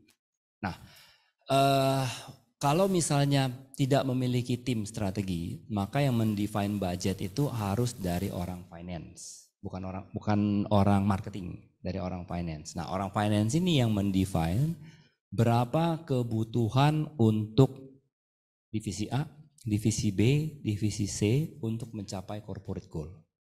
Jadi finance-nya itu harus sudah memiliki esensi bisnis. Jadi tidak boleh finance-nya itu cuma berbicara, berdasarkan historical run rate. Historical run rate kalian spend-nya cuma 25 billion misalnya. Saya kasih cuma 25 billion plus 5% inflation. Nggak bisa begitu. Jadi harus dilihat nih, apa yang mau dicapai oleh company, siapa yang melakukan, dan bagaimana kita mengalokasikan budget-budget tersebut. Modelnya seperti itu. Saya tutup dulu, nanti saya doang yang nanya nih. Ada yang mau tanya? Oke, silakan. Ada pertanyaan? Siapa tahu pertanyaannya bagus, bisa direkrut magang sama Pak Ferry di Indosat. Nah, ngerti strategi nih, akuntan. English nanti. Yes. Mikrofon. Bangun nama angkatan. Sebelumnya perkenalkan, saya Hanur Anggraini dari angkatan 2021. Ingin bertanya mengenai evaluasi strategi tadi. Tadi kan dalam proses pembentukan strategi itu yang pertama ada insight yang mengenal komponen internal dan eksternal, terus terakhirnya itu ada evaluasi dan kontrol. Yang ingin saya tanyakan, bagaimana jika faktor internal dan eksternalnya ini tidak berubah secara signifikan, apakah evaluasi strategi ini tetap harus dilakukan atau boleh tidak dilakukan? Dan kalaupun memang harus dilakukan, kapan evaluasi strategi ini dilakukan? Sekian pertanyaan dari saya, terima kasih. Terima kasih, good question. Pertanyaannya adalah faktor internal dan eksternal tidak berubah. Ini asumsi ya. Ya, asumsinya statik, industrinya statik, nggak perubahan, terus seperti itu. Apakah kita harus terus melakukan evaluation and control? Jawabannya iya. Kenapa iya? Simple. Walaupun kondisi eksternal dan internal itu statik, apakah company kita cuman mau tumbuh kayak itu-itu aja? Tidak kan? Misalnya, kita sebagai employee, emang mau kita tidak naik gaji? Enggak kan? Untuk naik gaji, duitnya dari mana? Dari profit. Untuk mendapatkan profit, revenue harus tumbuh. Gimana dapetin revenue tumbuh? Melakukan evaluation dan control. Kuncinya ke sana. Kecuali seluruh employee termasuk saya, nggak apa-apa gajinya nggak naik-naik setiap tahun. Segitu aja, bahkan dikurangin gitu. Nah, evaluation dan control tidak perlu. Atau nggak ada kompetisinya. Kita monopolis mutlak. Satu industri kita monopolis gitu. Evaluation dan control mungkin soft. Karena kita sudah monopolistic market gitu. Kita sudah diatur dan gak ada yang bisa masuk. Resourcesnya udah dikasih sama pemerintah. Marketnya sudah established, besar. Yang penting jangan terjadi kebocoran ataupun terjadi machinery breakdown yang signifikan. Evaluation dan control hanya sifatnya seperti tadi. Memastikan faktor-faktor operasional itu tidak ada yang off. Seperti itu. Yang lain? Silakan. Nggak hanya ke sini ya, boleh nanya apapun gitu. Asal masih nyambung saya jawab. Kalau nggak nyambung, saya coba jawab. Assalamualaikum warahmatullahi wabarakatuh. Izin memperkenalkan diri, nama saya Anissa Zahra Sabila dari angkatan 2022. Oke. Izin bertanya Pak. Nah, dalam pembuatan perencanaan itu ada 3 jangka, yaitu short term, medium term, dan long term. Nah, apakah di setiap jangka-jangkanya itu ada plan-plannya lagi Pak? Kayak misalnya di short term itu ada plan A, plan B, plan C. Nah, seperti itu Pak. Terima kasih. Bentar ya. Saya ambil slide-nya biar slide-nya agak ribet tadi. Nah ini dia. Apakah akan ada strategi-strategi atau inisiatif-inisiatif setiap tahunnya? Jawabannya ada. Saya ambil contoh ya. Ambil contoh misalnya universitas mau memiliki 3X dari mahasiswa sekarang. Misalnya. Untuk Ibu. 3X misalnya. Untuk mencapai 3X berarti kan mesti dipikirinnya banyak. Mesti punya gedung. Mesti memastikan mahasiswa-mahasiswanya top. Nah, untuk mencapai mahasiswa top itu kan ada yang short term. Berarti apa? Memastikan dosennya itu adalah mengajar, bukan hanya mengajar. Saya bukan menceritakan trilogi ya. Ini menceritakan apa yang saya lihat. Kalau dosennya yang penting mengajar tanpa mengeduket dari mahasiswanya, mencapai 3x itu nggak akan kejadian. Jadi ada short term. Pertama adalah memastikan dulu mahasiswa-mahasiswa yang lulus sekarang itu menjadi layak industri. Kalau itu terjadi untuk layak industri, otomatis akan tercipta namanya word of mouth. Word of mouth tahu ya, jadi saya lulusan dari sini ternyata bagus ya lulusan dari sini. Itu akan berkembang, dosennya juga harus diimprove, kualitas dari sarana pengajaran juga harus diimprove, baru mencapai untuk yang pembangunan gedung tadi. Jadi akan ada short term, akan ada medium term, akan ada long term.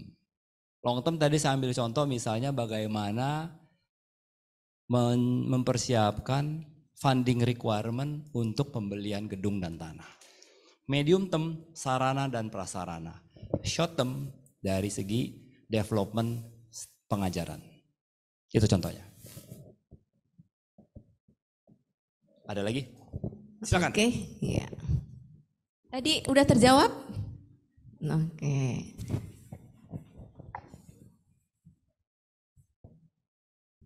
Ini perempuan semua, laki-laki nggak ada? Laki-lakinya pasif biasa memang. Selamat pagi menjelang siang. Perkenalkan, nama saya Nilza Hayati Nufus, mahasiswa Prodi Akuntansi angkatan 2021. Sebelumnya mungkin saya ingin mengajukan pertanyaan yang lebih mengarah kepada meminta pendapat Bapak secara pribadi. Sebelumnya Bapak menjelaskan bahwa di dalam strategi itu ada SWOT analisis, salah satunya yaitu opportunity. Nah, menurut Bapak pribadi, Bapak setuju gak sih dengan anggapan bahwa semakin banyak peluang, semakin tinggi juga resiko kegagalan yang mungkin akan terjadi. Nah, menurut versi Bapak sendiri, berdasarkan pengalaman yang Bapak jalani, level amannya itu seperti apa sih Pak? Apakah lebih baik sedikit peluang jadi resikonya semakin kecil atau diambil aja semua peluangnya sehingga lebih berani gitu Pak? Terima kasih. Good question, ini sulit ini. Ini pertanyaannya agak sulit. Jawabannya simpel sebenarnya. Ketika saya dihadapkan kondisi seperti itu, ini by the way ini kerjaan sehari-hari saya adalah seperti itu. Jadi ketika saya menghadapi situasi harus invest di daerah, saya ambil contoh ya, kalau nggak ngerti contohnya tanya aja. Saya ambil contoh investasi untuk teknologi sekarang, LTE, atau mempersiapkan investasi 5G. Kira-kira pertanyaannya kayak gitu kan ya. Nah, yang harus kita lakukan pertama nomor satu adalah jangan selalu bilang bahwa peluang banyak berarti resiko banyak. Kita sebagai seorang strategi nggak bisa bilang seperti itu. Karena kalau saya seperti itu, saya berarti memakai topi financial controller. Saya seorang strategi walaupun saya dulunya di finance, saya akan melihatnya adalah apakah appetite, nah itu kuncinya. Merupakan appetite dari perusahaan untuk melakukan investment sebesar X dengan rencana yang harus dilakukan seperti ini. Kuncinya ke sana. Kalau misalnya memang appetite-nya ada, oke, kita akan ke sana. Balik ke yang tadi contoh awal saya. Apakah secara balance sheet? Nah itu kuncinya. Kedua, secara balance sheet kita akan mampu melakukan investasi ataupun mengambil peluang-peluang tersebut. Karena walaupun peluangnya bagus banget gitu. At the end sebuah perusahaan itu dikunci oleh balance sheet-nya. Suka atau tidak, ada modal yang harus diinvestasikan. Modal baik dari pemegang saham, modal dari pinjaman misalnya, tetap aja kita butuh modal. Implikasi dari sana sangat banyak. Sehingga ketika kita memformulasikan apakah ambil sedikit atau ambil banyak, yang saya selalu lakukan adalah membuat prioritisasi dan ranking. Jadi kita nggak mengeliminir atau udah kita bikin boundaries gitu. Oh ini kita nggak akan exclude nggak. Kita membuat prioritisasi dan ranking. Ketika kita melakukan prioritisasi dan ranking, jadi semacam table untuk melihat bahwa project A, project B, project C, ini requirement-nya, ini NPV-nya, dan seperti itu kita bikin. Disitulah kita bisa melakukan constructive discussion dengan top management. Apakah manajemen mau dan memiliki appetite untuk ngambil ini semua dengan implikasi ke P&L seperti ini, balance sheet seperti ini, cash flow seperti ini. Nah, resiko biasanya kita faktorkan dengan apa yang harus kita lakukan di thread tersebut. Jadi ketika kita bikin thread tersebut, kita membuat adalah aktivitas-aktivitas untuk mengurangi ataupun mengeliminir. Nah, nggak selalu yang namanya threat itu bisa kita eliminir. Ada sesuatu yang sifatnya adalah business risk yang harus kita ambil. Business risk, ketidakpastian dari eksekusi. Nah, itu yang tadi saya bilang, kuncinya adalah appetite dari manajemen. Jadi short answer-nya adalah prioritisasi dari peluang, resources-nya seperti apa yang dibutuhkan, diskusi, appetite-nya seperti apa, balance sheet requirement-nya seperti apa, P&L impact-nya seperti apa. Seperti itu. Gimana Nilza? Yes, ya. Mau mengembangkan usaha? Oke, pertanyaan berikutnya atau ada di Zoom pertanyaannya? Feral, ada yang dari Zoom? Ditampilkan, tolong. Sambil menunggu yang ditampilkan, udah? Oke, ini dari Sonia Oktaviana, Universitas Teologi, ini kelas malam Bapak, jadi udah kerja. Tantangan dalam menyusun KPI dan target yang ingin dicapai. Dan bagaimana menaikkan target dari target sebelumnya. Apa dampak bagi company apabila goals yang ingin dicapai tidak dapat tercapai? Oke, ini orang kerja berarti yang nanya. Ini pertanyaan orang kerja nih.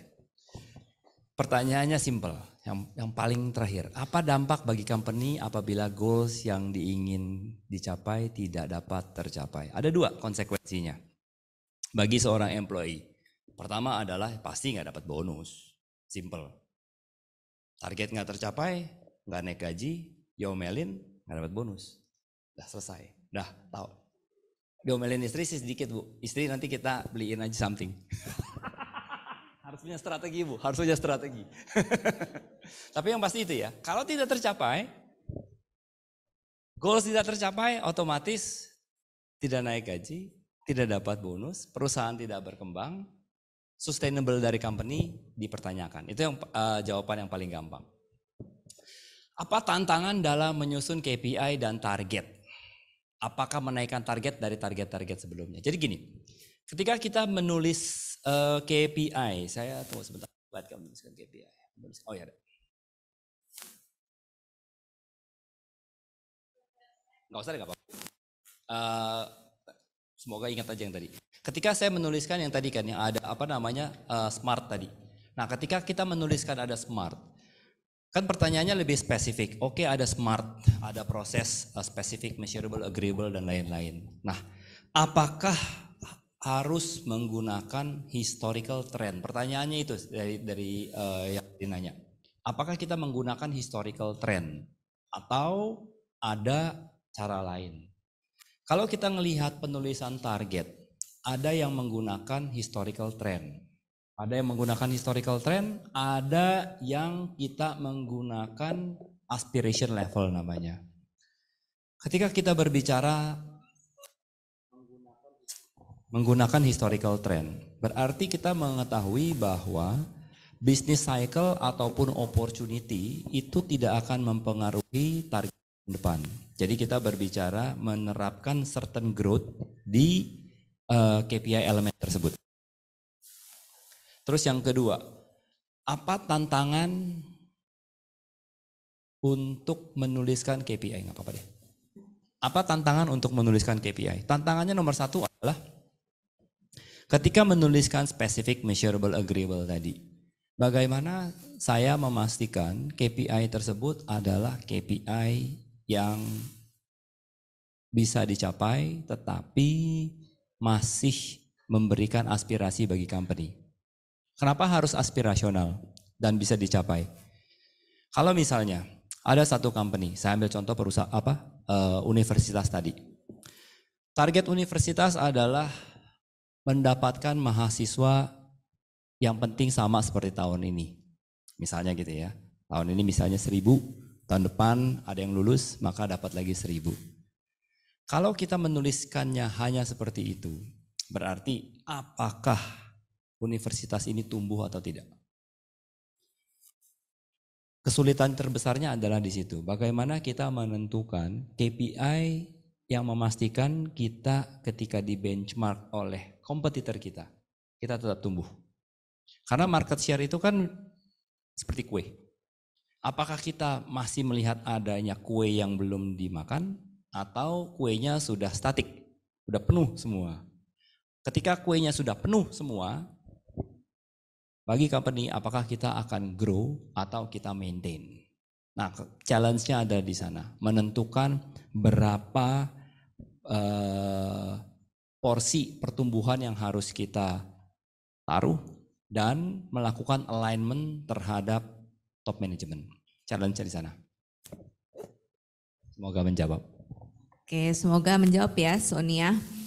Silakan di tempat duduk, ini materinya sangat menarik ya. Ada yang mau bertanya lagi? Oke, kalau tadi kan saya nanya deh Pak. Adit mau tanya? Oh ya udah saya tanya dulu. Kalau tadi kontan ada di budget control, cost control pasti berpengaruh lah ya sama ini strategi. Misalnya kalau dia itu posisinya adalah auditor nih, ya, auditor internal. Apa ada hubungannya Pak dengan ini materi strategi ini? Mungkin yang tempat duduk nih, saya mau jadiin auditor nih, ini pelajaran apa sih? Saya jawab ya. Sebelum saya jawab, ada yang mau jadi internal audit enggak? Coba yang cita-cita menjadi internal audit atau investigative audit. Ada enggak? Ada dua ya, internal audit itu ada dua loh. Ada internal audit di perusahaan, ada yang di KAP, ada satu lagi yang keren banget itu investigative audit. Ada 3 audit. Saya 3-3-nya pernah ketemu. Ada yang mau jadi audit enggak? Audit? Oke audit. Cuma satu. Yang lain? Yang lain businessman. Oke. Nah, apakah pelajaran ini kepakai untuk audit? Perlu. Karena audit ini sekarang bukan audit yang postmortem. Tahu ya postmortem? Tahu nggak istilahnya postmortem? Sesudah kejadian baru diperiksa. Itu postmortem namanya. Kalau postmortem telat bos. Perusahaannya udah ambruk baru diperiksa. Biasanya mereka melakukan risk-based audit. Nah, untuk melakukan risk-based audit, mereka harus mengerti ini. At least what? Apa sih strength, weaknesses, opportunity, ataupun threat dari company. Sehingga ketika melakukan kerangka kerja dari internal audit ya, dia tahu bahwa company ini akan menuju ke X, apa resikonya dan apa kontrol yang harus mereka lakukan supaya company tidak rambu. Saya ulang,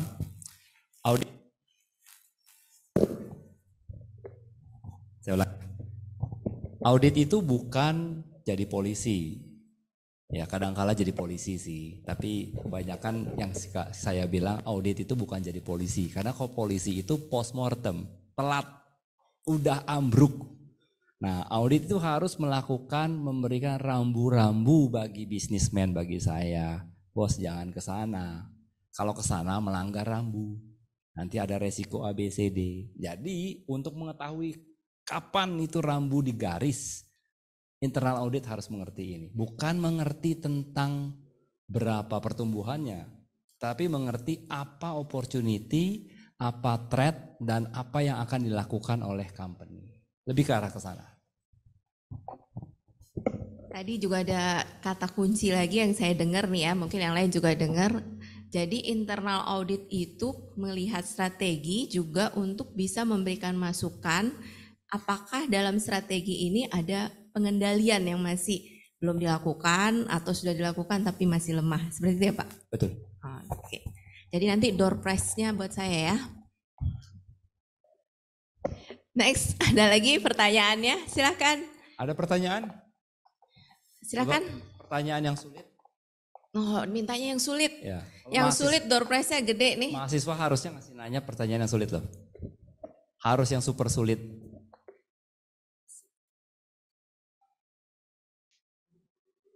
Saking sulitnya bingung. Pertanyaan apapun deh. Ayo silakan. Tentang dunia kerja, tentang... Ada lagi di Zoom? Nggak ada? Ayo silakan ada yang bertanya. Dari belakang Ari, ya Akmal. Oke Akmal, nanti door prize diborong Akmal nih. Ya baik Pak, izin bertanya sebelumnya, saya Akmal angkatan 2020. Mengenai go to market Pak.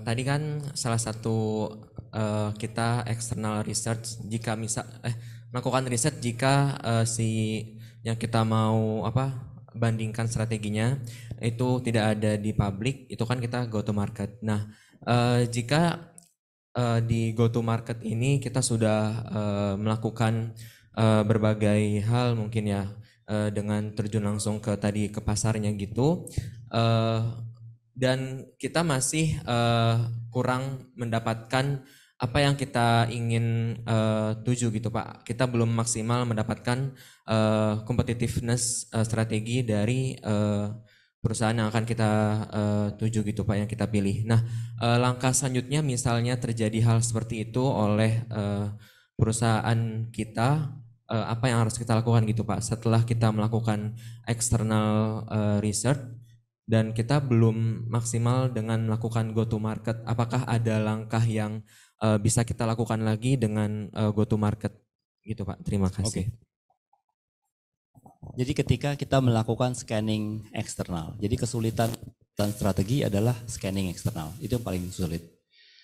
Apabila kita sudah melakukan go to market dan merasa nggak cukup, dan pasti nggak cukup, saya berani jamin 100% nggak akan cukup. Kenapa? Karena kita mencoba mengetahui impact dari kita punya eksekusi dibandingkan dengan perusahaan lain. Itu nggak akan pernah cukup. Kita nggak akan pernah tahu ya. Sampai apapun kita nggak akan pernah tahu. Yang biasa kita lakukan adalah pertama memvalidasi data yang sedikit yang kita punya ini merupakan data relevan dulu. Itu yang paling penting. Setelah kita memvalidasi data yang kita punya ini data relevan. Terus yang kedua yang kita lakukan adalah mencoba men-scanning yang kita lakukan, mempelajari reporting dari perusahaan. Jadi sifatnya kayak mosaic teori. Itu ada namanya mosaic teori. Jadi kita seperti melakukan mosaic teori, kita dapat nih pieces. Nah dari pieces itu kita coba rangkai. Nggak akan perfect, nggak akan. Tetapi dalam eksekusi, apakah kita menunggu sampai menjadi satu picture mosaik yang lengkap atau kita eksekusi? Di perusahaan kita eksekusi. Kita nggak akan pernah mendapatkan satu complete picture. Jadi kita yang lakukan adalah selalu yang namanya continuous improvement. Execute and improve. Itu yang kita lakukan. Jadi nggak akan pernah, informasinya tidak akan pernah ada sempurna karena market tidak akan pernah sempurna. Tapi itu yang tadi dilakukan. Terima kasih Pak.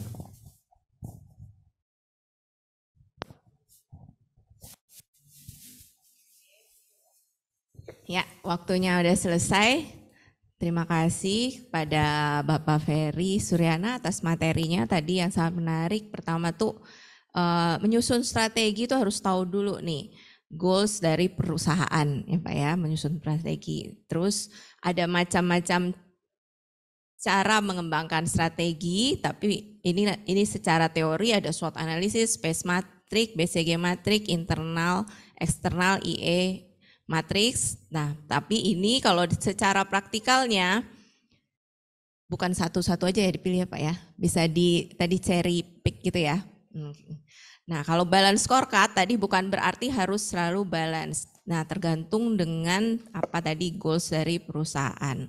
Kurang lebih demikian summary dari materi hari ini, semoga bermanfaat. Dan tadi yang paling penting juga kita sebagai akuntan ya, calon akuntan juga bukan hanya tahu angka-angkanya saja, tapi angka-angka itu muncul dari strategi yang mana, kayak gitu ya Pak. Gitu. Sehingga tidak salah dalam menentukan apakah strateginya cost cutting, peningkatan revenue atau meningkatkan jumlah mahasiswa banyak, tapi strateginya tidak mendukung. Terima kasih, saya kembalikan. Oh ya, dua penanya terbaik Pak. Penanya yang susah, kecuali saya Pak. Ya, dieliminir kalau itu. Eliminir Pak. Tadi yang sebelah sini nanya.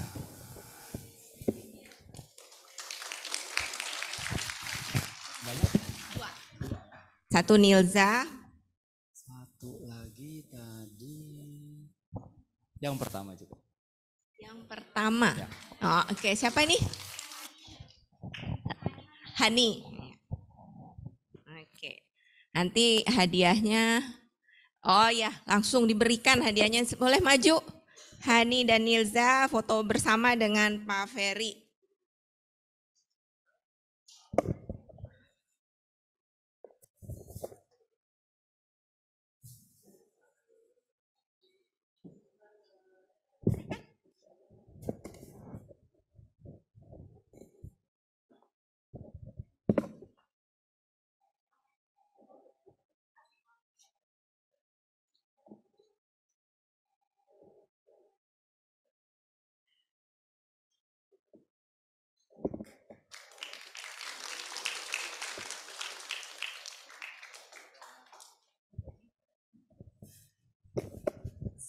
Selanjutnya adalah apa? Oh ya, penyerahan sertifikat oleh Ibu Anis Lestiati sebagai Wakil Rektor Pembelajaran dan Kemahasiswaan. Silakan kepada Bapak Ferry Suryana.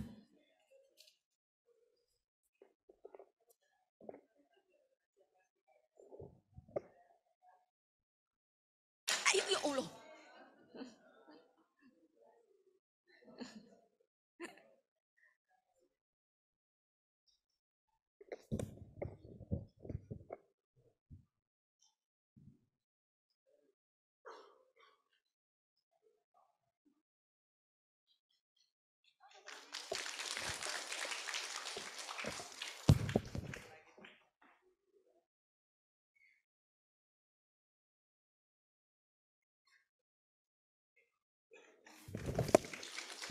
Oke. Acara selanjutnya foto bersama narasumber dengan seluruh ini. Ya, Bapak dia dari depan aja. Nah, boleh dibantu?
Yang di sebelah kanan saya bisa isi yang paling belakang dulu, jangan numpuk di kanan nggak kelihatan.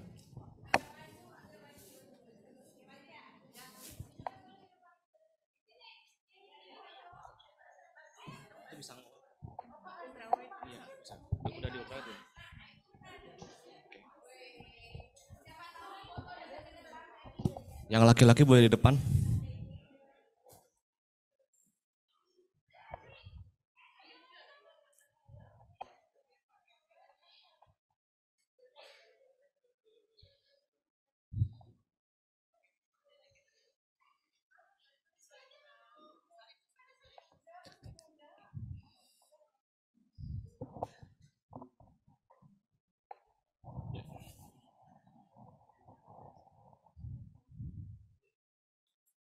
Oke, semua standby ya. Hitungan ketiga, 1, 2, 3, dan 3 ya. 1, 2, 3. Kalau pakai handphone. Oh ya, tadi lagi belum ya, sekali lagi tadi lagi deh. Oke, ya hitungan ketiga yuk. 1, 2, 3. Oke, pakai handphone.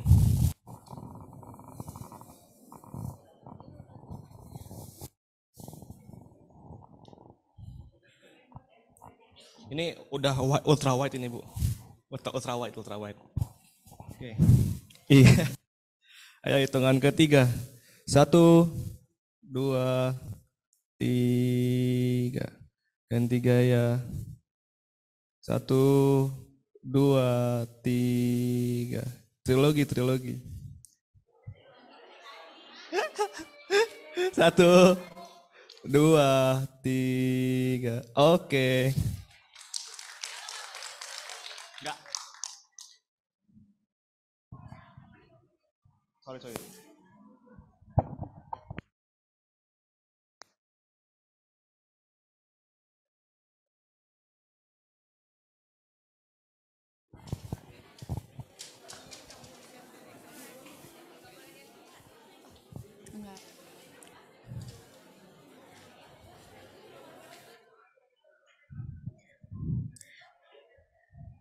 Mohon kepada hadirin untuk duduk kembali.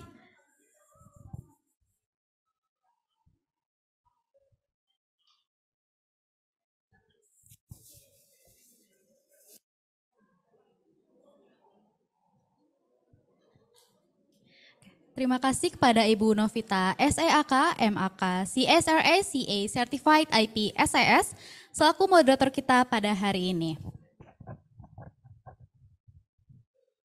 Selanjutnya akan ada Trivia Games, di mana Trivia Games ini akan saya bacakan 2 pertanyaan, lalu para hadirin yang mengetahui jawabannya, dimohon untuk mengangkat tangan dan menekan tombol raise hand bagi hadirin yang berada di ruang Zoom. Baik, akan saya mulai untuk 2 pertanyaannya. Pertanyaan pertama, sebutkan dan jelaskan jenis-jenis strategi yang sudah dijelaskan oleh narasumber tadi. Saya ulangi, sebutkan dan jelaskan jenis-jenis strategi perusahaan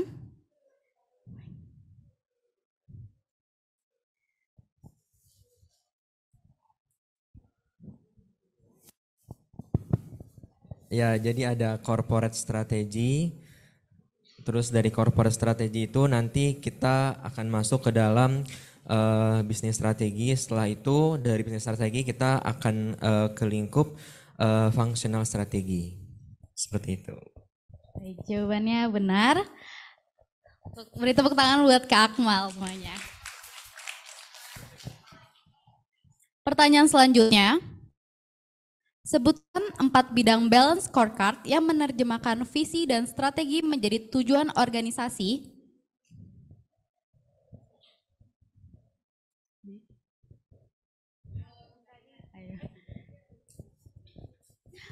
Dari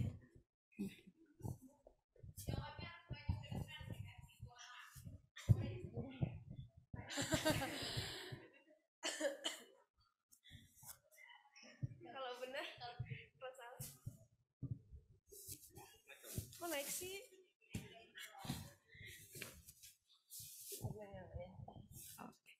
Perkenalkan, saya Indah dari angkatan 2021.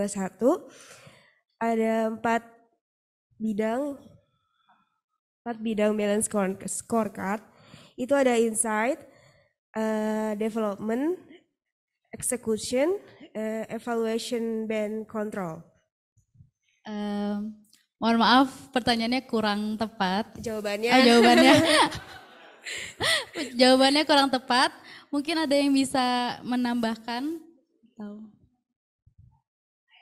Ayo.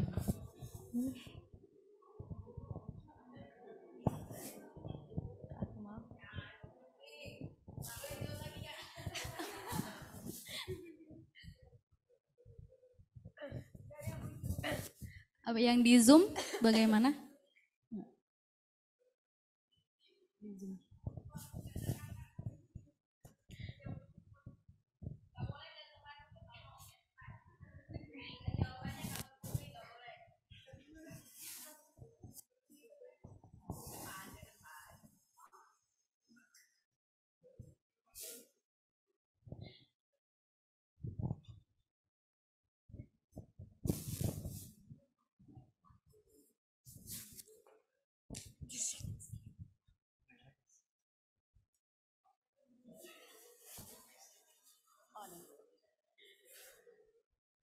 Langsung jawab. Nama saya Aisyah Cahyunintias dari angkatan 2022. Jawabannya itu mission, values, vision, dan strategi.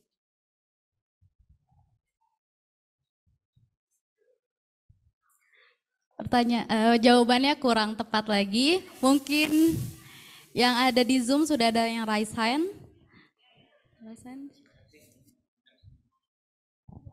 Untuk Sonia Octavia, silakan untuk unmute.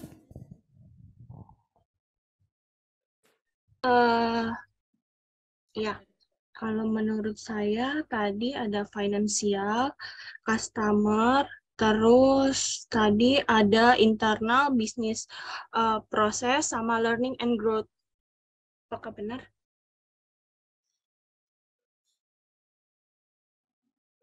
Apakah benar?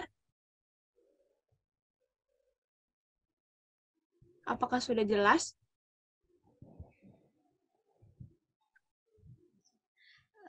Dari Sonia Octavia, jawabannya ada financial, customer, business, process, learning, growth.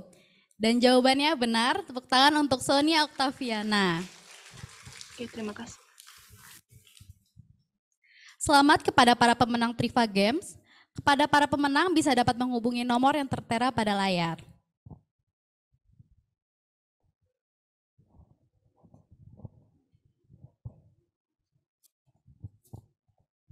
Dan untuk para hadirin, jangan lupa mengisi form presensi dan survei yang tertera pada layar dan kolom chat Zoom.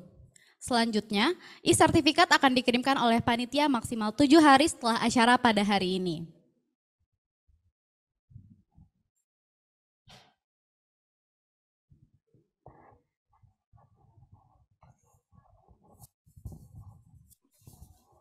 Wah, tidak terasa ya, kita sudah berada di penghujung acara.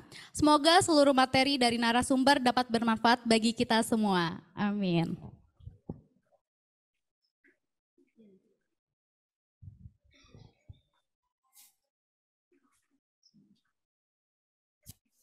Saya mewakili panitia kuliah umum akuntansi Universitas Trilogi dengan tema Keeping Scorecard, Assuring Strategy Implementation, mengucapkan terima kasih kepada Wakil Rektor 1 Bidang Pembelajaran dan Kemahasiswaan Universitas Trilogi, Dr. Anis Lastiati, SEAK, MHRM, MEDST, CA, Ketua Program Studi Akuntansi Universitas Trilogi, Ibu Sri Opti, SEAK, MMCA Certified IP SIS, Senior Vice President Head of Strategy Development, Business Engagement and Execution PT Indosat Tbk, Bapak Ferry Suryana, SE CFA Candidate.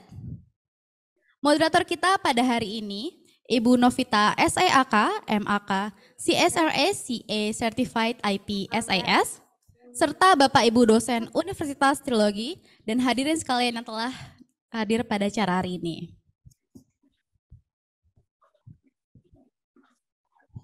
Saya selaku pemandu acara sekaligus mewakili seluruh panitia, memohon maaf apabila terdapat kesalahan baik secara teknis maupun perkataan. Akhir kata, saya Frida Salsabila mohon pamit undur diri. Dan sebelumnya, acara ini dapat saya informasikan kepada para mahasiswa yang hadir pada auditorium,